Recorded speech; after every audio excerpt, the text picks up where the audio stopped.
Cordial saludo, compañeros y docentes.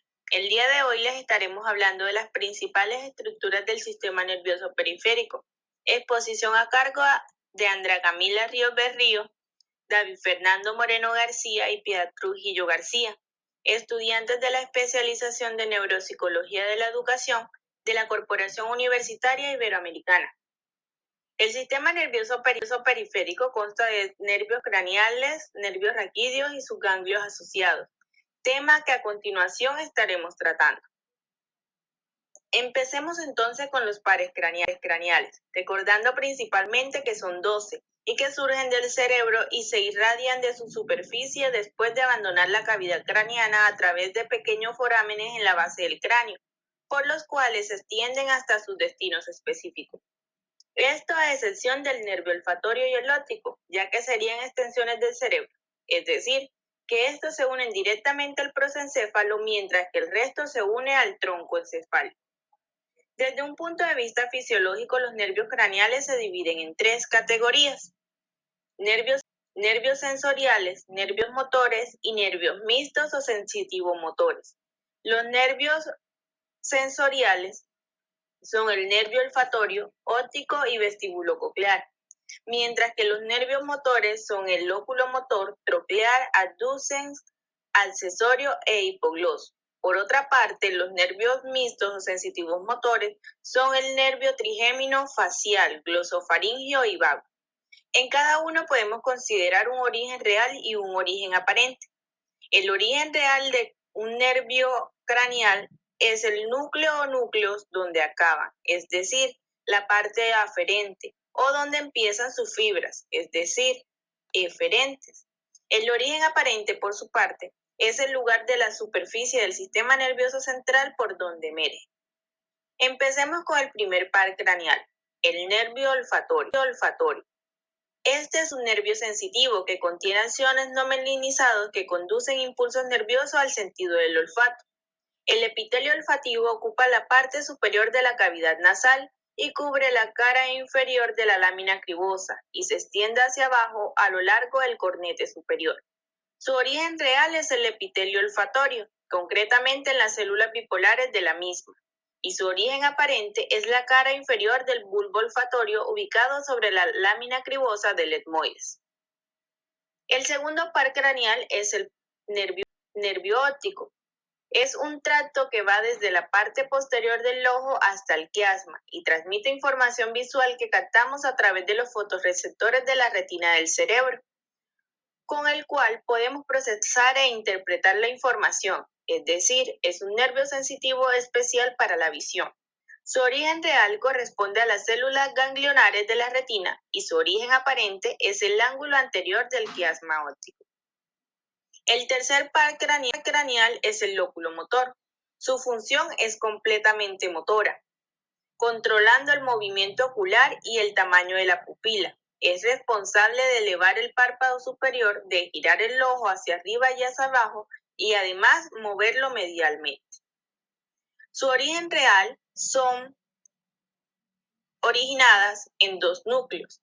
El núcleo motor del tercer par, que se encuentra ubicado en el mesencéfalo, y el núcleo accesorio del tercer par, que se encuentra en el mesencéfalo a nivel del colínculo superior en la sustancia gris periacueductal. El cuarto par craneal es el nervio troclear.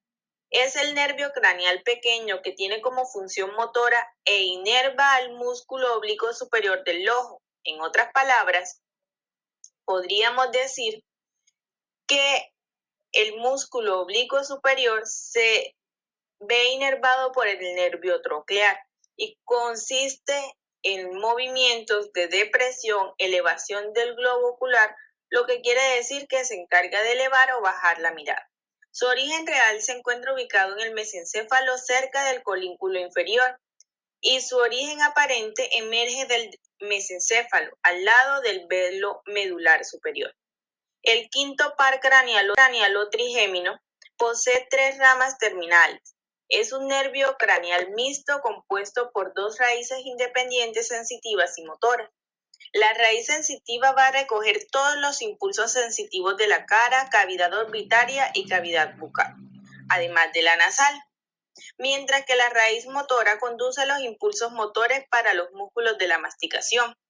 Su origen aparente es en la cara anterolateral de la protuberancia anular del tronco encefálico, mientras su origen real es la raíz motora que nace del núcleo masticador localizado en la protuberancia.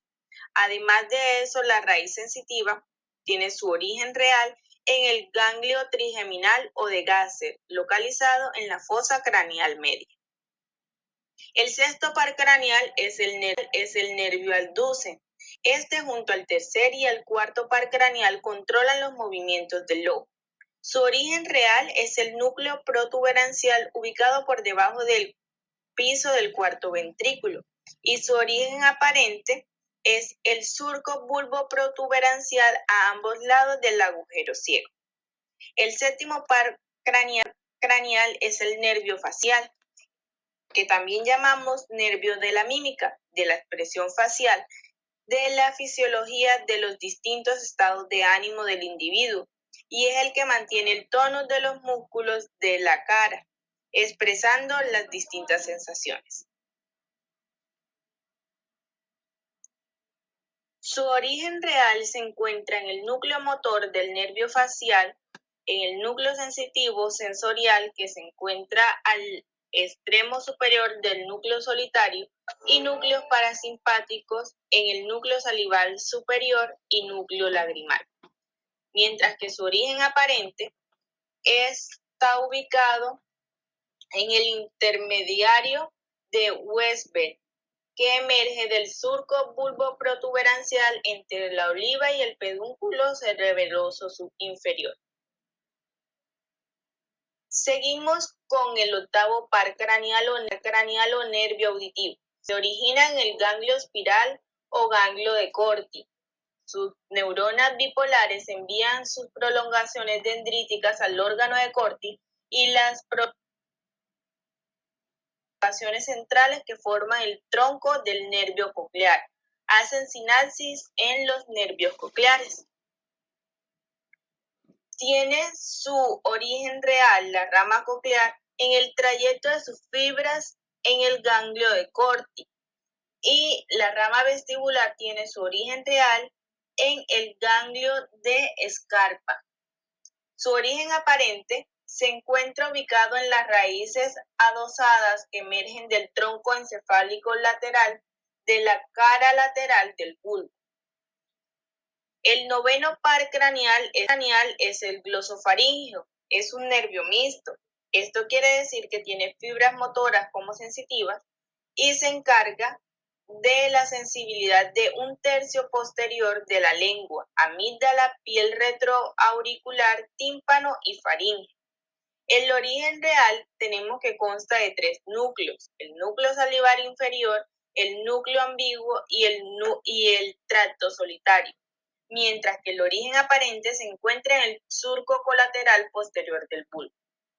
El décimo par craneal o nervio vago es un nervio mixto con componentes sensitivo, sensorial, motor y parasimpático, y se divide en 4 segmentos.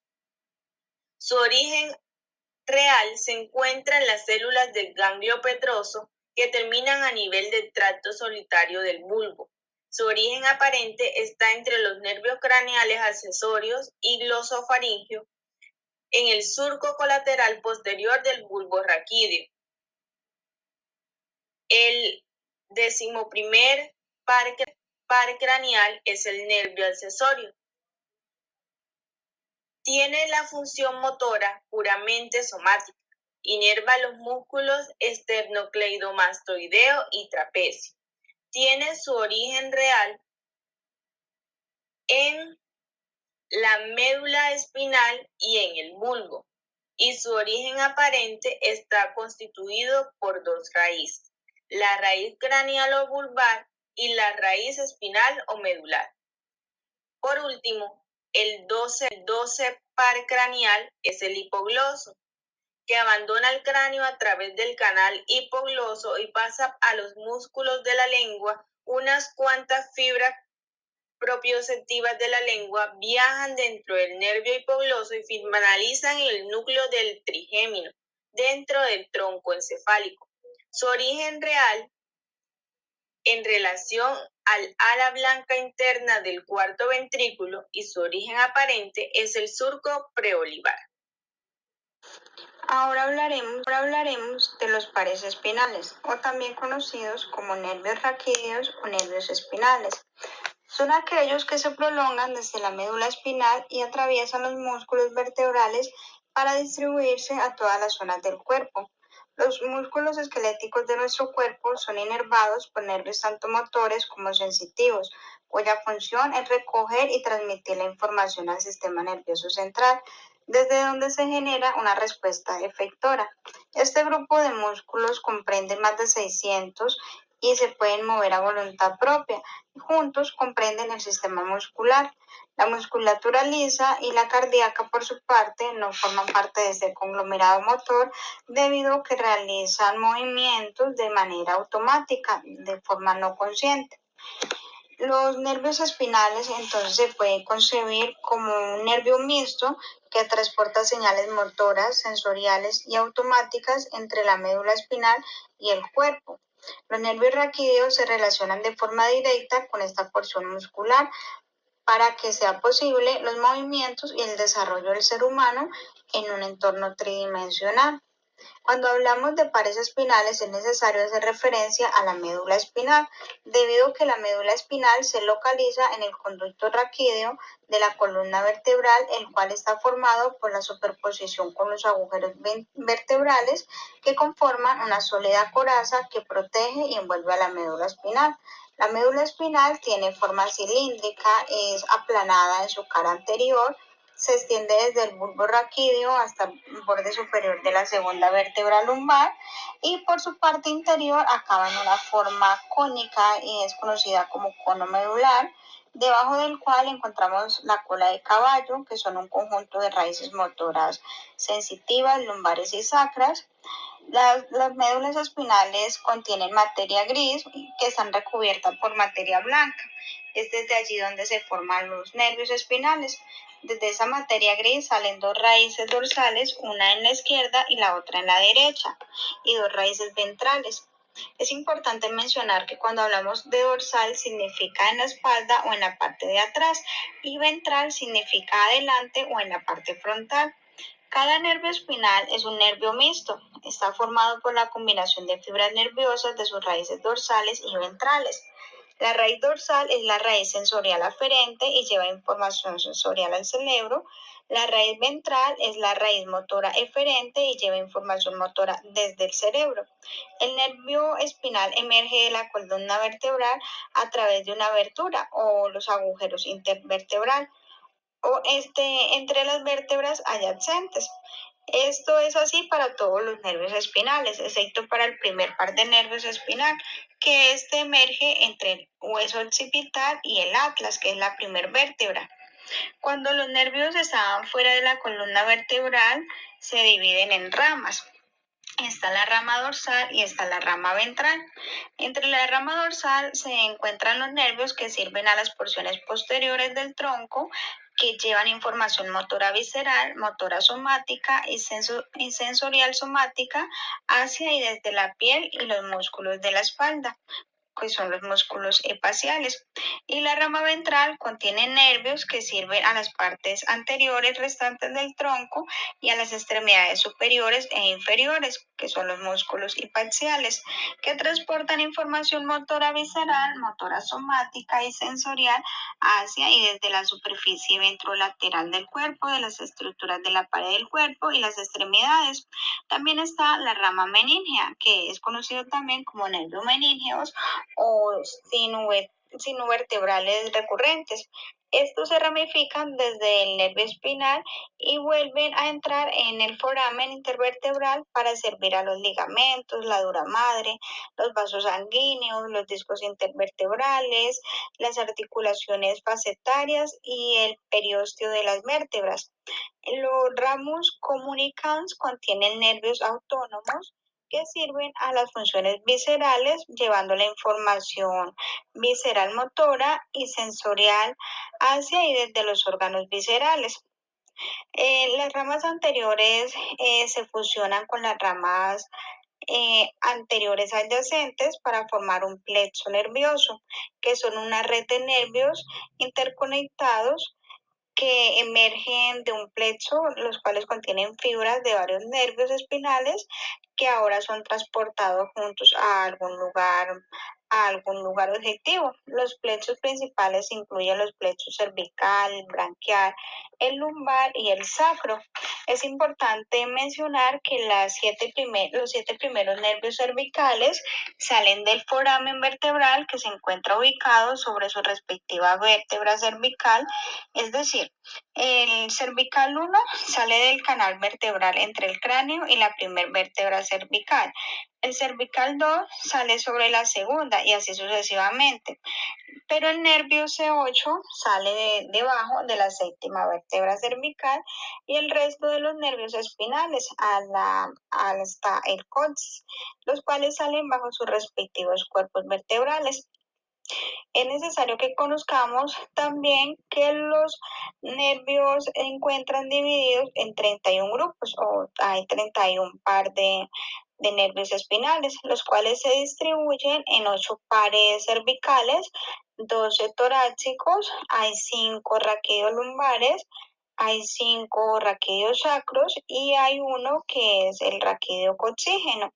Estos primeros, que son los cervicales, se encuentran o se reconocen porque están marcados con la letra C y va desde la C1 hasta la C8. Son los nervios espinales de las primeras 7 vértebras cervicales que nacen de la médula espinal. En esta región, los nervios espinales, tras nacer en la médula espinal, emergen de la columna vertebral cervical por los agujeros de confusión, a excepción del primer nervio espinal, que se transcurre entre el atlas y el proceso yugular del hueso occipital, y se distribuyen por territorios sensitivos y motores específicos de la cabeza, el cuello, el hombro y la extremidad superior. Los primeros 4 nervios espinales cervicales se dividen y se recombinan para producir una variedad de nervios que a la vez sirven al cuello y a la parte posterior de la cabeza. El nervio espinal 1, el C1, el nervio es conocido como el suboccipital, proporciona inervación motora a los músculos en la base del cráneo. El C2 y el C3 forman muchos de los nervios del cuello y proporcionan control tanto sensorial como motor. Estos incluyen el nervio occipital mayor, que proporciona sensación a la parte posterior de la cabeza, el nervio occipital menor, que proporciona sensación al área detrás de las orejas, el nervio auricular mayor y el nervio auricular menor. El nervio frénico surge de las raíces nerviosas cervicales 3, 4 y 5 e inerva en el diafragma para permitir la respiración. Un ejemplo de ello es si la médula espinal se corta por encima del C3, entonces la respiración va de manera esporádica, no va a ser posible, esa va a ser limitada. Y los últimos 4 nervios espinales cervicales surgen de la C5 al C8 y también se toma el primer nervio espinal torácico que se identifica con la T1. Estos se combinan para formar el plexo branquial, que es una matriz enredada de nervios que dividen, combinan y recombinan para formar los nervios que subsirven a la región de miembros superiores y la parte superior de la espalda. Ahora hablaremos de los nervios torácicos o nervios dorsales, los cuales se identifican con la letra T, van de la T1 a la T12. Son los 12 nervios que emergen de las vértebras torácicas. Cada nervio torácico se origina por debajo de cada vértebra torácica correspondiente. Las ramas también salen de la columna y van directamente a los ganglios paravertebrales del sistema nervioso autónomo, donde participan en las funciones de los órganos y glándulas de la cabeza, el cuello, el tórax y el abdomen. Estos se dividen en anteriores y en posteriores. En los anteriores encontramos los nervios intercostal o nervios intercostales, los cuales provienen de los nervios torácicos T1 a T11 y corren entre las costillas en T2 y T3. Otras ramas forman el nervio intercostobranquial, el nervio subcostal, el cual proviene del nervio T12 y corre por debajo de la duodécima costilla. Entre la división posterior se encuentran las ramas medias o ramos mediales de los 6 nervios torácicos superiores, los cuales corren entre el semipedal dorsal y el multifida, al que abastecen, luego perforan los músculos romboides y los músculos trapecios y llegan a la piel por los lados de las apófisis espinosas. Esa rama sensible se llama ramo cutáneo medio. Las ramas mediales de las 6 inferiores se distribuyen principalmente al multifidus y longissimus dorsi. Ocasionalmente desprenden filamentos a la piel cerca de la línea media. Esta rama sensible se llama el ramus cutáneo posterior y los nervios espinales torácicos tienen dos ramas, que son las ramas externas que inervan la piel de la región torácica y las ramas internas que inervan los músculos relacionados con el tórax.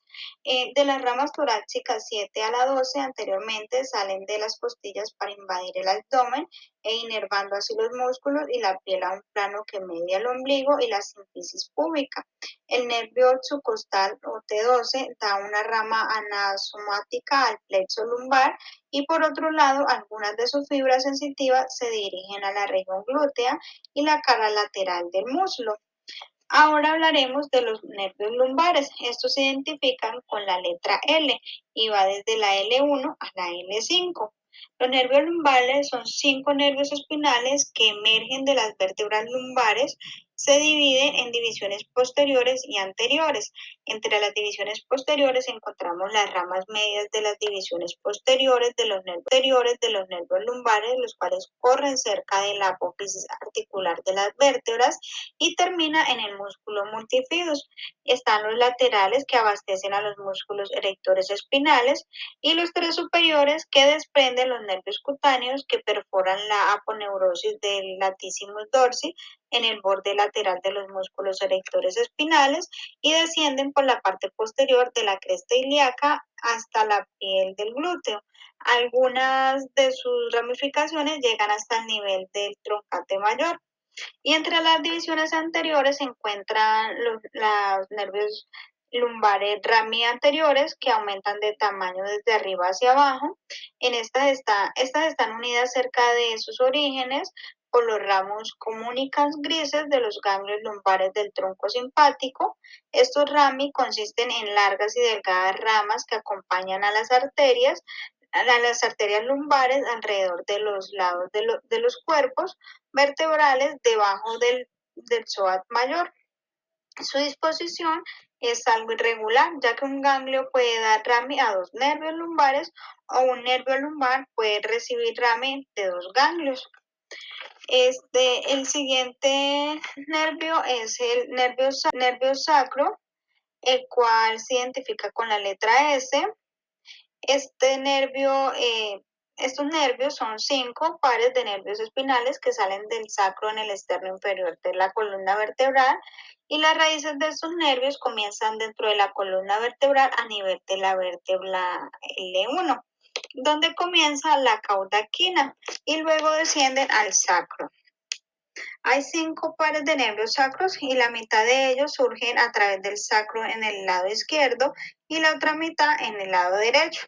Cada uno emerge en 2 divisiones, una división a través de la foramina sacra anterior y la otra división a través de la foramina sacra posterior. Los nervios se dividen en ramas y las ramas de los diferentes nervios se unen entre sí. Algunas de ellas también se unen con las ramas de los nervios lumbares o coccygeos y estas anastomosis de los nervios forman el plexo sacro y el plexo lumbosacro. Las ramas de estos plexos dan lugar a los nervios que suministran gran parte de la cadera, también del muslo y la pierna y parte del pie. Los nervios sacros tienen fibras aferentes y eferentes, por lo que son responsables de parte de la percepción sensorial y de los movimientos de las extremidades inferiores del cuerpo humano. Del sacro 2, el 3 y el 4 surge el nervio pudendo y las fibras parasimpáticas, cuyo potencial electrónico suministra al colon y al recto descendente, también a la vejiga urinaria y a los órganos genitales. Estas vías tienen fibras aferentes y eferentes. De esta manera, son responsables de la conducción de la información sensorial de estos órganos pélvicos al sistema nervioso central y de los impulsos motores del sistema nervioso central a la pelvis que controla los movimientos de estos órganos pélvicos.